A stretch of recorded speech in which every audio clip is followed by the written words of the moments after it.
नमस्कार. सर्वांना येणाऱ्या शारदीय नवरात्र उत्सवाच्या खूप खूप शुभेच्छा. या वर्षीचा नवरात्र उत्सव खूप खास आहे, कारण तो 9 नाही तर तब्बल 10 दिवसांचा असणार आहे.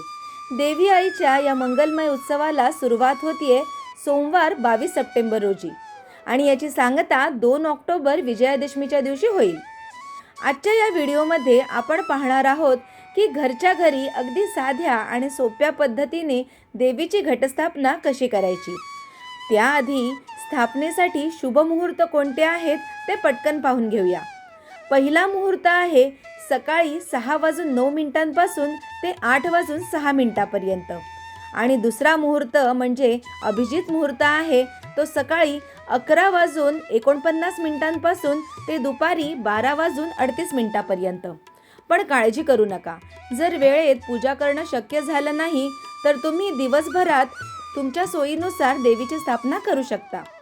श्रद्धा भक्ती ही सर्वात महत्त्वाची आहे. चला तर मग या मंगलमय सोहळ्याची सुरुवात करूया आणि पाहूया पूजेसाठी आपल्याला कोणकोणतं साहित्य लागणार आहे. इथे मी देवीचा मुखवटा, दागिने आणि देवीसाठी वस्त्र घेतलेलं आहे. कलशाच्या स्थापनेसाठी लाल कपडा घेतलेला आहे. ओटीसाठी ब्लाऊज पीस आणि ओटीचं सामान घेतलेलं आहे. तसेच वेणी, फुले घेतलेली आहेत. तिळाचं तेल, गाईचं तूप आणि पाट घेतलेले आहेत. इथे 3 नारळ घेतलेले आहेत. गंगाजल, गोमूत्र, टोपली, पत्रावळी, माती घेतलेली आहे.